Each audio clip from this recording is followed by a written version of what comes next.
All right, so welcome to this panel. My predecessor was counting which of the panels this is. This is either the 5th or the 6th panel. I don't know. It's been a loopy day.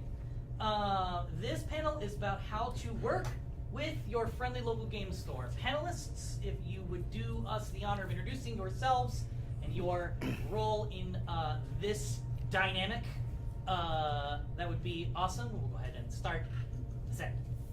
My name is Robert Prohl. I own Dragon's Lair Comics and Fantasy on the northwest side. We are at Luetta and 249. We're going on our 2nd year anniversary, and we love local stuff. I'm Dan Chris. I run Dan Chris Games. We're a local indie game publisher, and we love FLGSs, and so try and work with them any way we can to, help promote our product and help them keep people coming in rather than, buying through other sources. My name's Jason Keller. I'm the owner of Golem's Gate in Stafford, and we're coming up close to 2 years. We're at like a year and a half of being open so far. And we do primarily role-playing games. I'm Jared Nielsen. I'm a game publisher, but I also own a monthly subscription crate called Mythboard. So I'll buy 100 copies and a game to come out. And I'm here to find out how I can help local retailers with monthly subscription crates. But at the same time, I retail myself. So, the secret here, and I'll digress just a little bit into an intro thing. But By your leave. Yeah, sorry. But I was talking to Chris Henson, who runs a monthly subscription crate at GaryCon. And I was talking to him at GaryCon, but he owns RPG Crate, which is the Bomb Diggity, right? And he said, well, we compete with each other. And I said to him, I don't think we do. I said, we're in co-opetition because we're really competing for the attention of people from this, right? I mean, friendly local game stores, their biggest competition really is people sitting at home on an iPhone. And whatever we can do as monthly subscription crates or retailers or publishers to get people into conventions and into stores, sitting at tables, talking, I think is the real goal here. So seeing as how we have the privilege of having a perspective of publishers and retailers at this panel, I think perhaps a good way to focus the beginning of the discussion would be to start with the retailers and to ask both of you, what do you consider to be the chief obstacle that is between you and a retailer in terms of like working with a retailer? What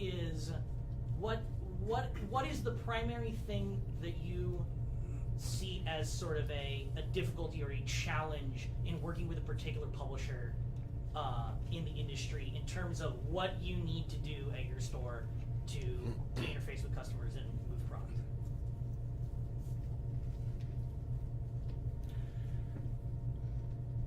I think we get a lot of people that walk in the door and have a concept or have an idea of something that they want us to carry, and kind of our knee-jerk reaction, at least to Dragon's Lair, is to take an extra special look at locally created stuff. But we get a lot that are not fully baked ideas, or the creator or publisher doesn't fully understand the economic dynamics of us operating a retail space.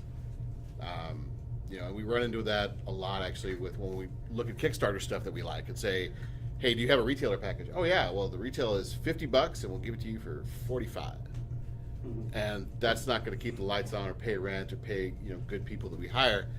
So a good example I think is Dan, who walked in with a ready-to-go product that had good shelf presence, was fully executed, and at a margin that we can live with.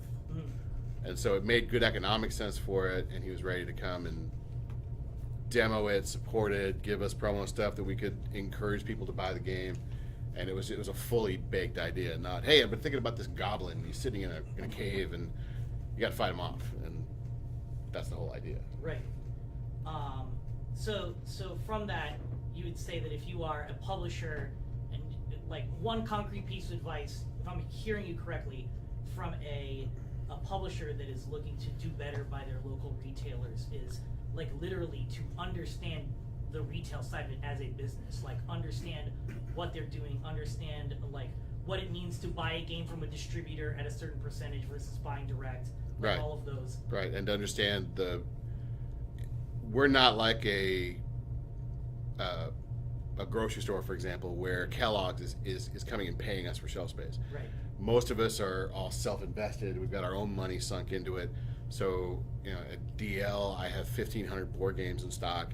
So the chance of me, the odds of me taking a chance on something that is in a tan box with tan lettering and, you know, really bad shelf presence is really low when I know that my money is going to turn in your latest and greatest from Fantasy Flight that is going to stick out there and draw people's attention and I know is going to move.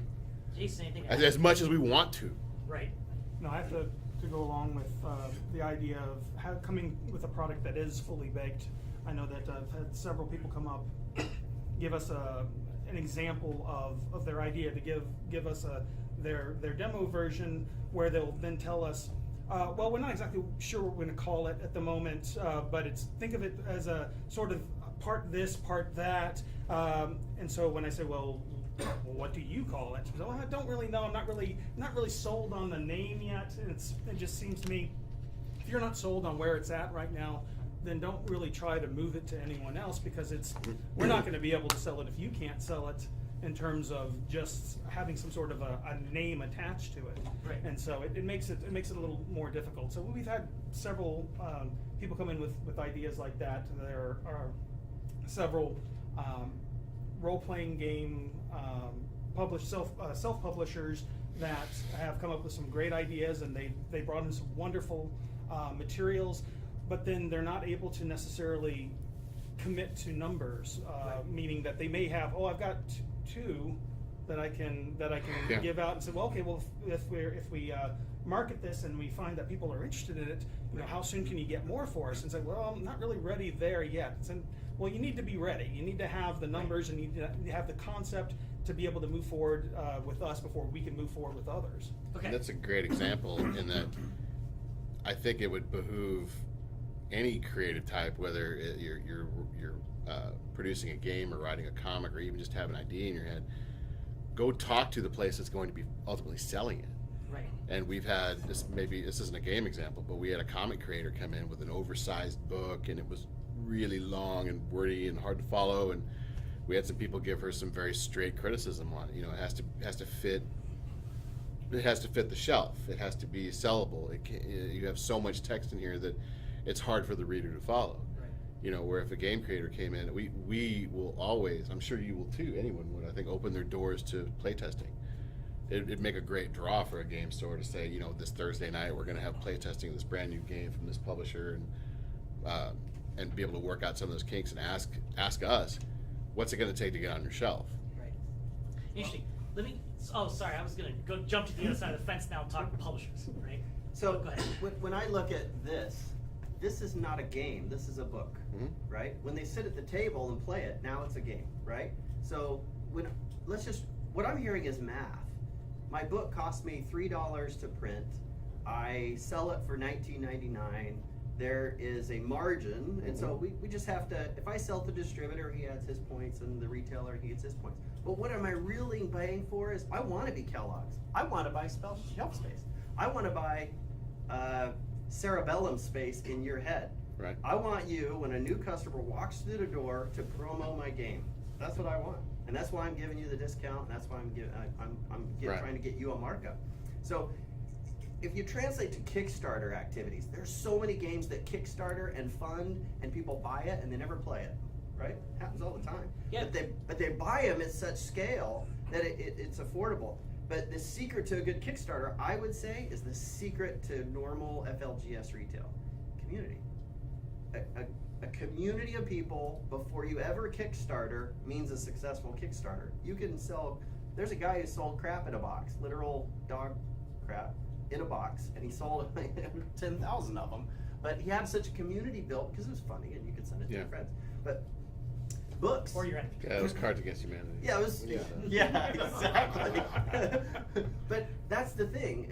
If and here's the synergy. If a freelance publisher came to me with a substandard product, I would go ahead and put it in 100 of my Mythor crates and send it out for test marketing. Right? I would even have them do a special ship where they could pick it up at their local retail store. But the point is, the guy that could only sacrifice 2 copies means he paid $7 a copy Yeah. because he ran a print run of 25 and he couldn't afford the margin because he didn't have the scale. And so that's where you got Kickstarter where people buy 10,000 units, right? And the scale is there. And then you have everybody else, and we're just, I feel like bottom feeders in this new Kickstarter market.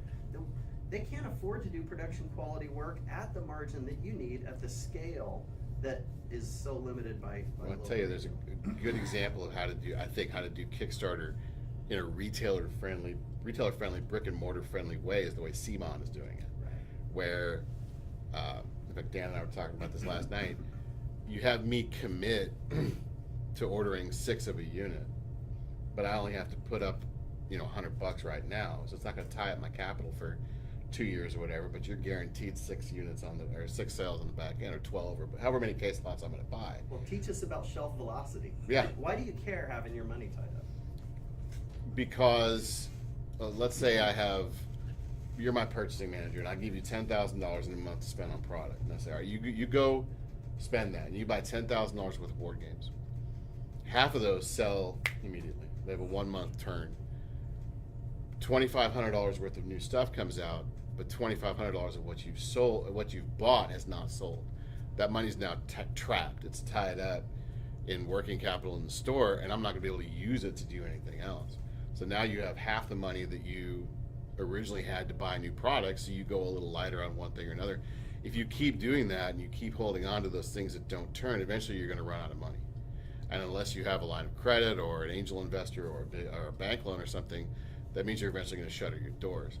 So the way we look at it at Dragon's Lair is we call them basically the green items. Green things are things that sell in less than 2 months, And so we look at the number of players' handbooks we're carrying.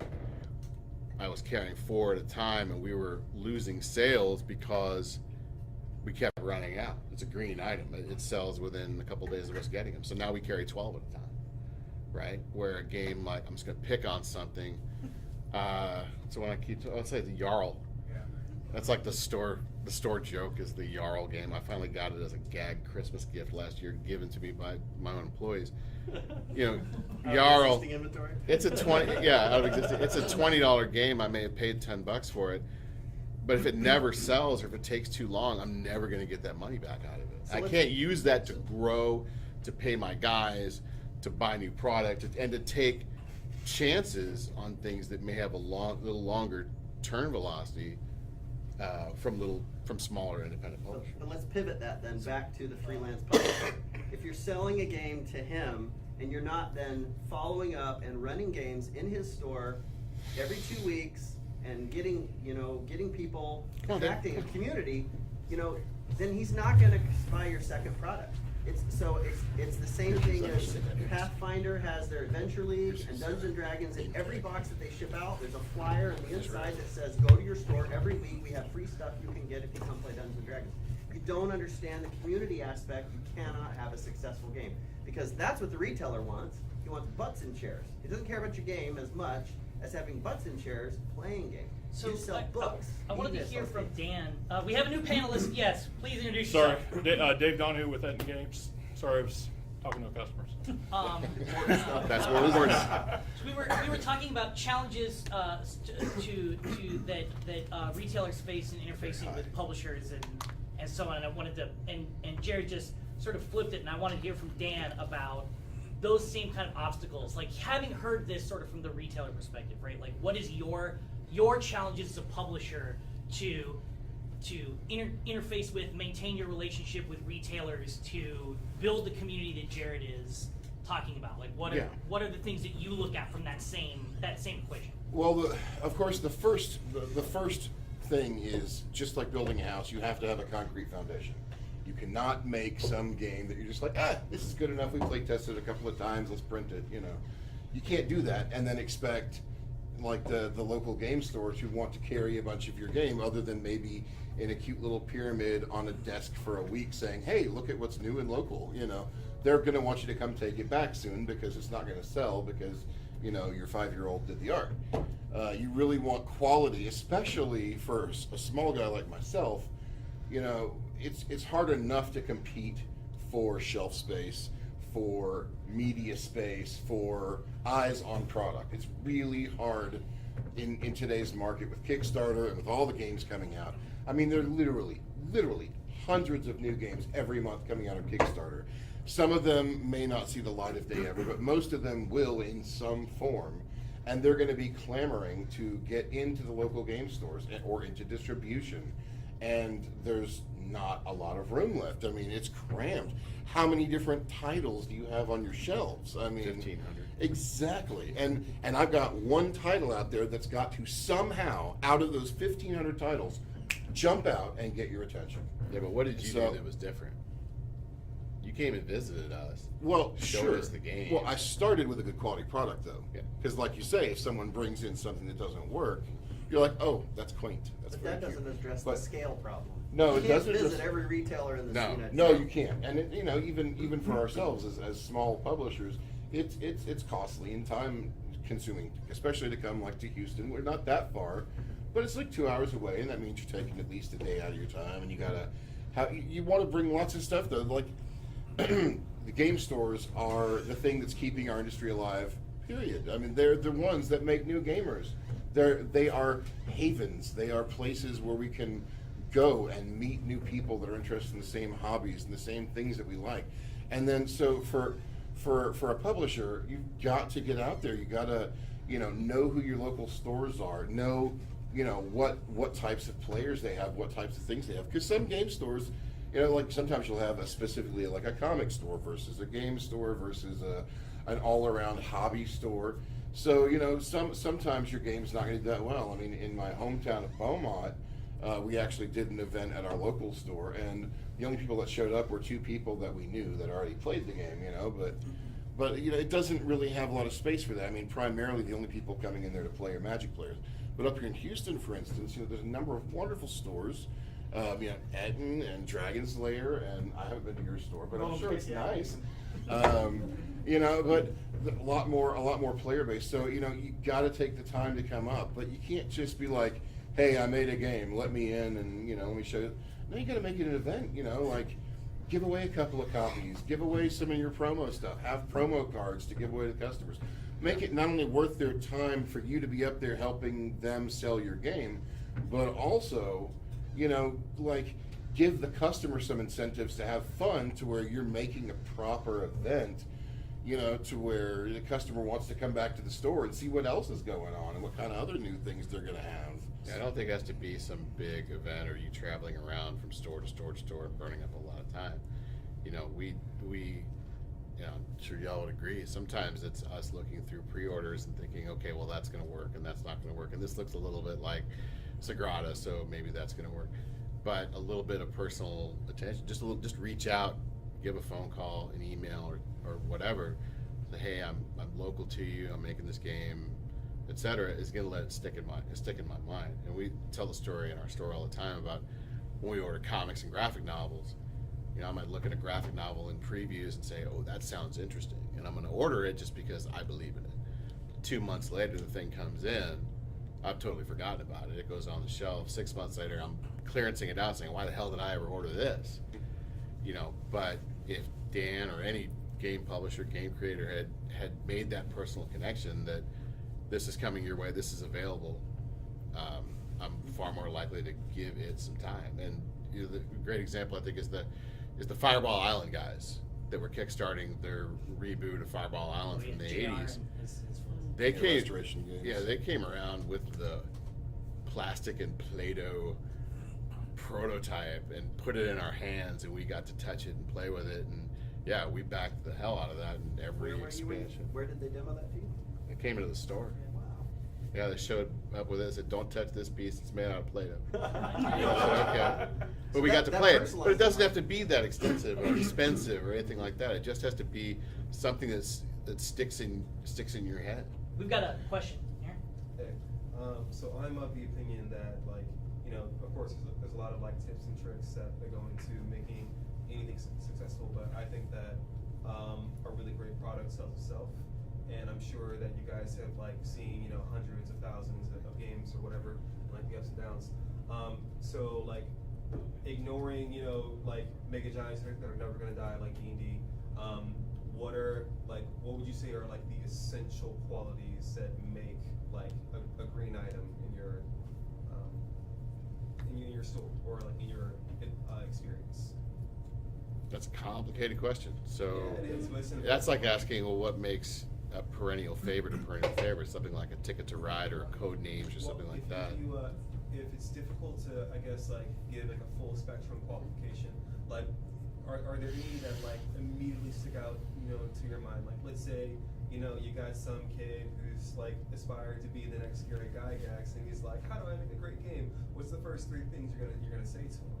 Like, how do you get a game that sells? I can give you some suggestions there. The first thing you have to do is profile your consumer, right? John Kovalik's a fantastic illustrator. He does the Munchkin games and the Apple to Apple games. But what he found out is that his art is a little campy, right? But the games, you can sit down, hit a game, play something for 30 minutes, you're done and you're out, right? No commitment. You don't have to marry your dungeon master and hang out in their house for an entire Saturday. So there's a certain category of people that had an unfilled need for a simple pickup game that easily distracted them from something like this, which is simple and easy to pick up, right? But they were actually associating with real human beings, and that was the perk. So that's not going to work for someone who's doing Gloomhaven, right? And Gloomhaven filled a whole different need, which was, oh my gosh, I mean, this is going to take me 9 months to play, right? And that I'm going to have to leave it set up on my table and my wife is going to hate me, right? But it's worth it, right? So, Right. I mean, that's a whole separate audience, right? And, you know, women will, you know, tell you they don't want their table occupied, but you know, that's where you sell them tables that you can put a fake tabletop over and your game's still good, right? So that's an accessorizing. You would say that for you, you would say it's like understanding your audience. Market research, and I see a need, fill a need, right?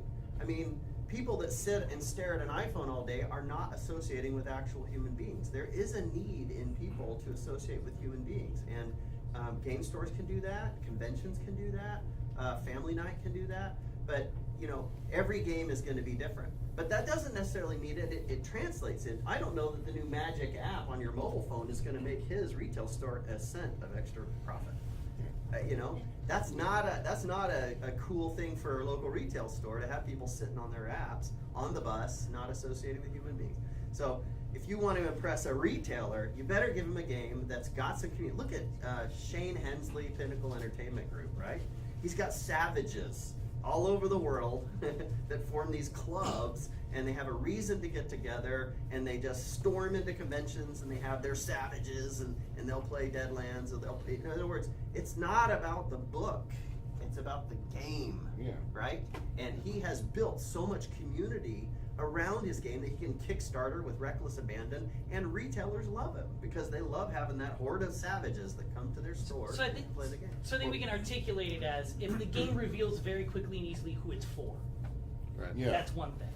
I would like to add in, though, that as much as we'd love to believe that quality shows itself, it's not always necessarily the case. It's hard to judge a book by its cover, but the cover is the first thing you judge a book by. And so a game can be amazing and might only have, you know, lukewarm art, so to speak, you know, like the best they could afford. And so it might go completely unnoticed until years later someone starts playing it and does some review of how awesome it is, and all of a sudden it goes viral, and then everyone's buying it. On the other hand, you can have games that are well marketed. I mean, you know, every time I walk into a store and I see Gloomhaven, I'm like, one day I should probably buy that. And yet there's still plenty of people online that are like, Gloomhaven sucks, I don't want to play that, you know? So, I mean, everyone is different, everyone likes their own thing, but I mean, you know, quality, like, it's easy to believe that quality should stand out on its own, but it doesn't always, because you have to fight for marketing too. But that again is another good thing for working with local FLGSs, because they have the space and the time to set up for you to do, you know, things with, you know, like to show off your games and stuff.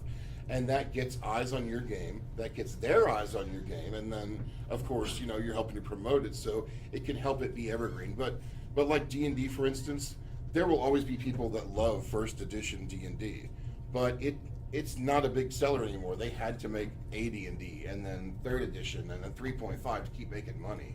They weren't just going to keep being able to put out, you know, any one of those editions forever and be okay.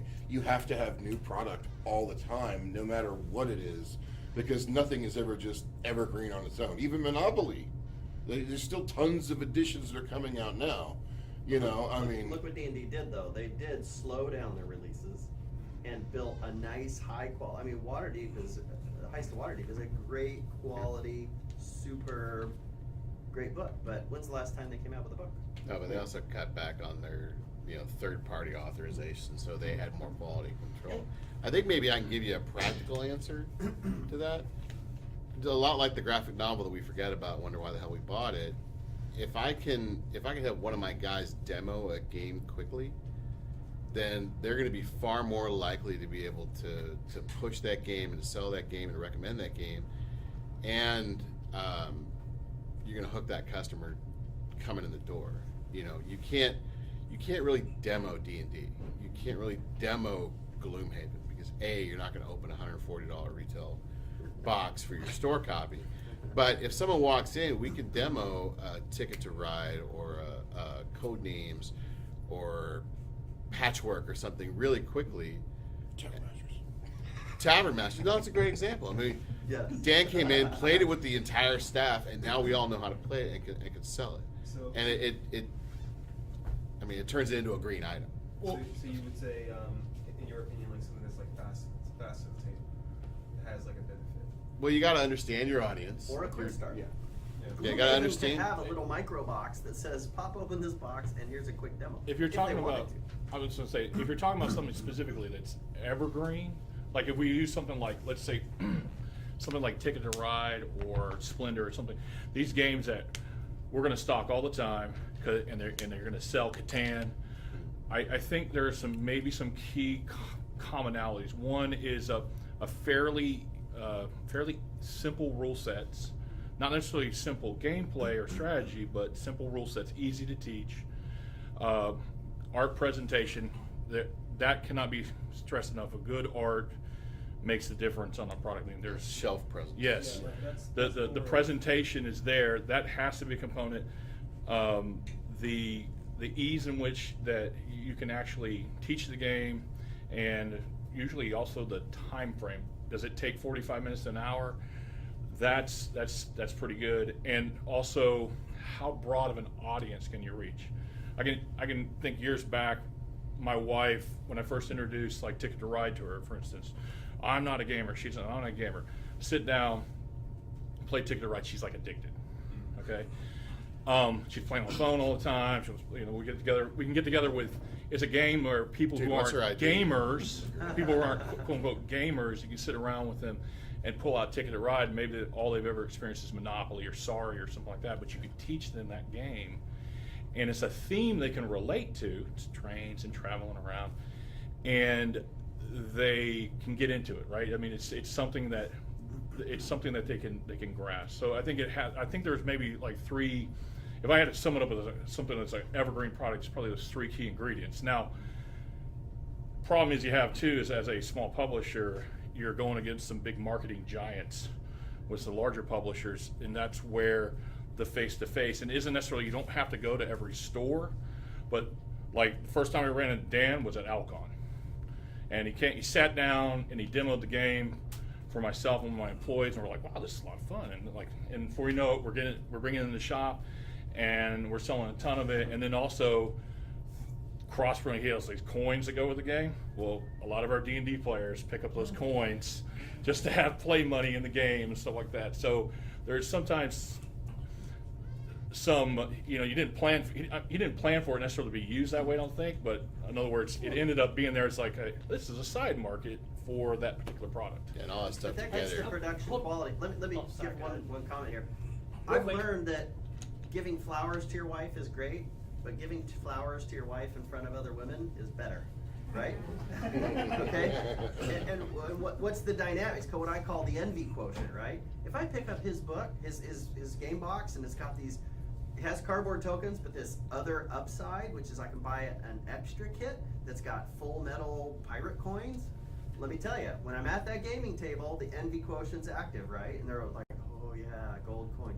Sorry. So it's the production quality is there to once the retailer's invested to show and manifest this product and it's crap, then he's wasted his invested time and you wasted your money, and I mean you might as well just go all the way. I mean, it's not that expensive at all, by the way, to get good quality art. You can go to DTRPG.com, and if you want your own commissioned art that you own, it's going to be $50 to $100.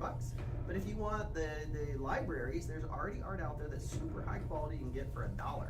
So Fiverr.com as well. Yeah. Like So FIVER. it's not going to break your bank. Give people flowers in front of other people, right? So that they envy the fact that you bought that game, and that will encourage the viral spread.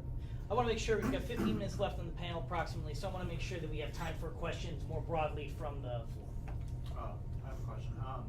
What has been your experience for small publishers as far as whether or not they're selling you X number of units up front versus, hey, can you hold this in your store and for X amount of copies that sell, you get, so that, there's less risk. Commission consignment versus wholesale. Yeah, I don't even know what to call it, yeah. I think I'd rather buy it at a margin that I can live with and go in a little lighter, knowing I can reorder, than to, shelf space is very precious, right? I mean, I don't want you to drop off 10 copies with some kind of commission returnability. I'd rather, for me at least, I'd rather have a better discount up front and be able to,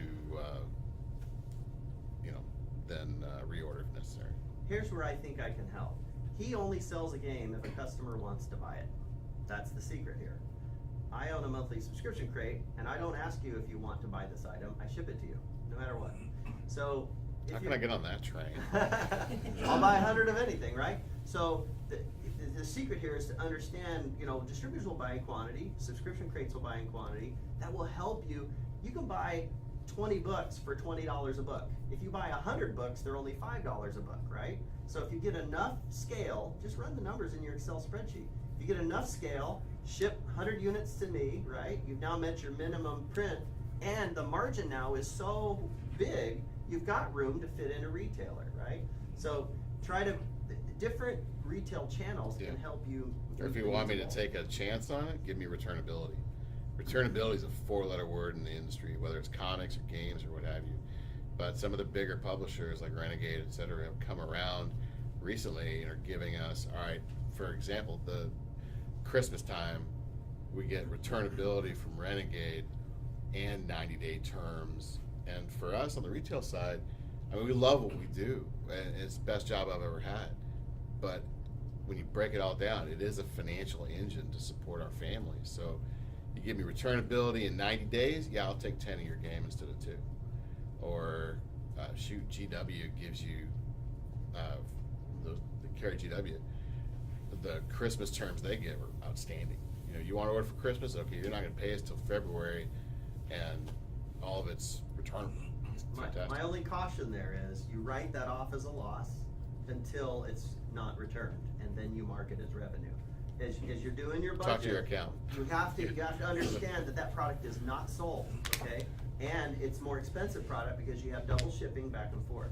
I've seen people get wrecked because they offered full returnability and didn't think it would be exercised, and then 5 months later it got exercised and it bankrupted them. Yeah, we got bitten by. So careful with that. We got bitten by another publisher because we thought it was all.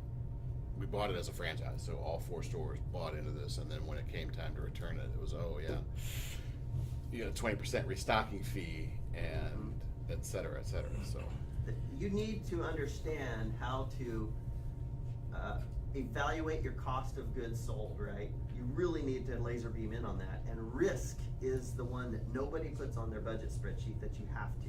Yeah. What is the risk of the return? You just got to write that money off and then see if you still got extra pennies left on those dollars.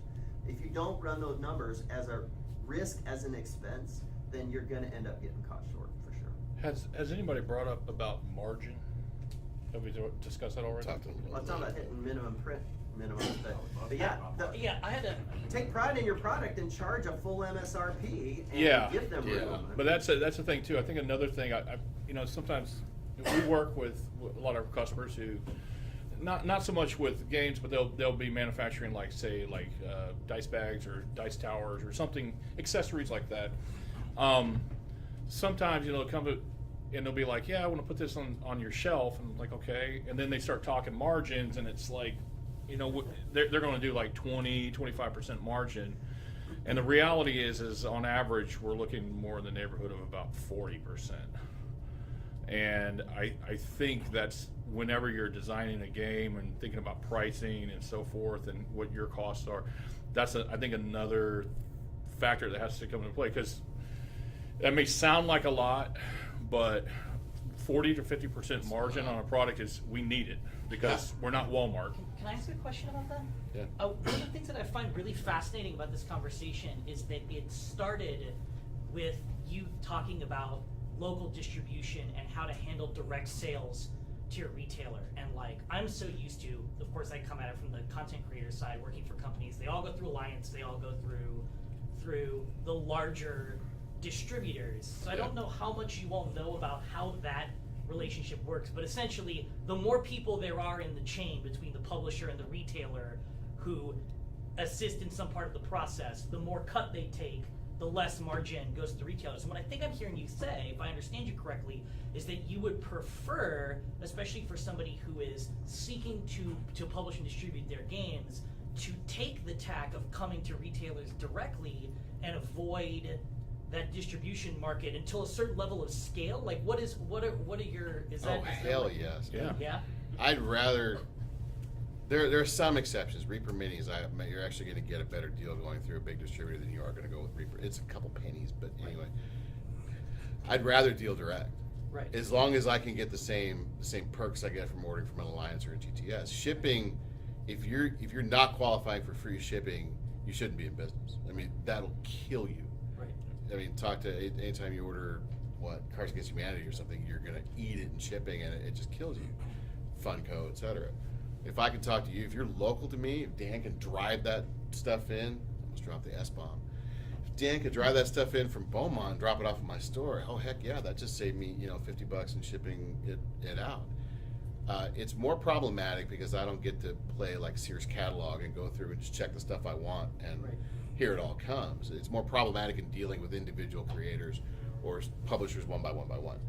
But if you're going to match or exceed the margins I get, I mean, think about it in these terms. Recently, WotC raised their price on damn near everything to the distributor level, which means we make less because there was no increase in MSRP, which caused us to actually get in a three-way, love triangle between two distributors, because they're saying, well, why are you going to this other distributor? Right. It's only 1%. No, it's more like 2 or 3.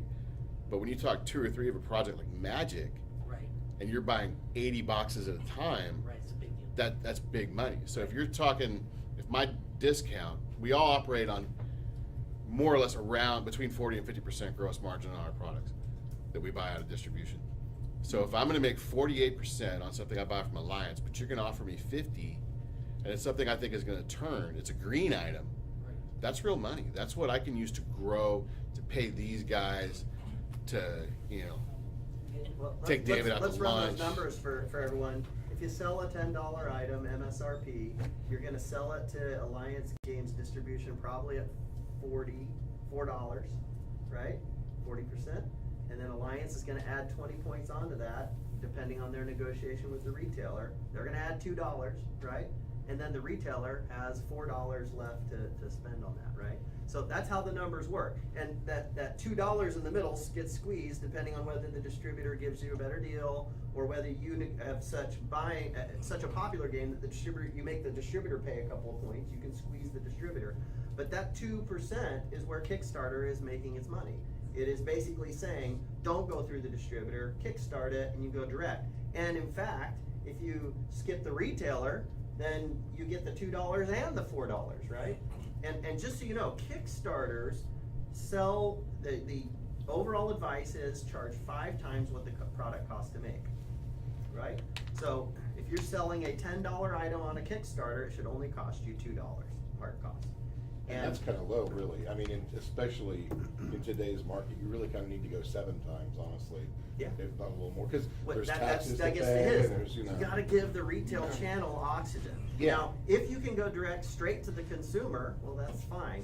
But you inherit all the problems necessary of swiping credit cards, dealing with a loss, dealing with fraud, you know, people bouncing back their credit card. I mean, you inherit that. If you'd like to, you know, outsource that to a retailer, he'll deal with credit cards and chargebacks, and he'll absorb that risk. And that's the $4 out of that 10 that you're paying that retailer. But plus, you'll also get more sales typically, because if you just stick with going directly to consumers, you can only reach so many. So one of the issues you have is, like, I've had people, hey, I want to advertise my game, and you start out about these games and all that. And I'm thinking, hey, I got rent to pay. I'm like, why would I want to advertise your game that I can't sell on my shelf? Well, let's explain that. I mean, retail shelves have to have a high monetary velocity. A box that sits on 2 inches has to turn every week, and the retailer makes that money to every week for that 2 inches. He has the most expensive rent and the most expensive shelves. A distributor has very inexpensive rent per 2 inches and very inexpensive shelves, which means he's not really a seller. He is simply a bank. He's a Fort Knox where he's going to pile up 50 of your item and let it park there for 9 months until it sells through, right? So the distributor is just a bank. He's a warehouse, right? And you're paying him that $2 out of the 10 to just sit on your product, whether it turns or not. And he's not going to try to sell your product, really. It's really, in this industry, it's a demand pull, not a supply push, right? You have to have your community play, people that you are stimulating through your Facebook and your email, and telling them to go to a retail store to pick up that item, running sponsored game nights. And if you don't have the infrastructure to build a community, participate in free RPG day or free comic book day, because these retailers are already setting aside their valuable time to do free RPG day. They support it. Get in the box. And if you're not familiar with that, that's Aldo's Impressions group, right? And he basically gets, it's a once a quarter or once a month, I don't know how often he does it, but it's a day that you don't have to manage, that people will go play your game. So. Yeah, and if you think about the places like, you know, our stores that have, I don't know if you have gaming space, but you have gaming space that's totally unproductive space. You know, like I have the anecdote that 75% of the time I don't need any of my tables, and 25% of the time I need 4 times as much. So But if if you have publishers pushing games, come in and Yeah. use that space to then help drive the sales of your game, I've now made that productive space. and when you he know, does and a I love reorder, that. he'll reorder because Yeah. he knows you're supporting the Well, and the number one rule, for instance, as a publisher going into a retail space, first of all, you know, you get a lot of indie publishers who are like, I want to do this and I want to do this. But my number one rule, if I'm going into someone's store, I don't care if they'd even let me, I'm not selling anything. I'm there to promote products that they carry. Even if it's not something they normally stock on their shelves, if I'm bringing it to sell, I check with them first to make sure it's something that they want to be offering, and then I just say, hey, look, you sell what you want. I brought plenty of extras, so you can just pick it up more at wholesale. Just pay me the wholesale for whatever you sell, you know, or whatever. And that usually works out really great for everybody, because then they're not having to put a bunch of money forward. I'm bringing the product there, but I'm not the one selling it. It's their retail space. They're the one that needs to make the money. I'm still making, you know, it's like some profit off of selling it wholesale. You'd be surprised Yeah. how infrequently that actually happens. What? That sometimes, and it's not really a gaming example, but you know, when we have artist alleys or things like that, and people come in and sell things in the store, we don't get a penny of it. Right, and I think You that's, know. I personally, well, I mean, the panel is about how local publishers can help FLGs. And I believe, first of all, you have to realize you need to put your pocketbook, leave it at the No, but door. we're okay with that You because know. it, like when we did LairCon this year, it drove the sales of everything else in the store. Sure, Having sure, those bodies in absolutely. there. You know, we don't do anywhere near the for the number of people in our store on a Tuesday night playing our open RPG night. The numbers just don't follow really. But we're gonna get you eventually. You know, you're gonna pay where you play. So Yeah. we're gonna give you the environment. You're gonna have a great time, and you're gonna come back and eventually buy something. I think we could take one more question. Sorry, We're I don't about mean at to time, ramble. but I think one more question. If we've got anybody on the floor that's got something that they've been waiting to say. Otherwise, we are at time. All right. Everybody, give your panelists a hand. Thank you for dispensing all of your hard-earned wisdom upon us.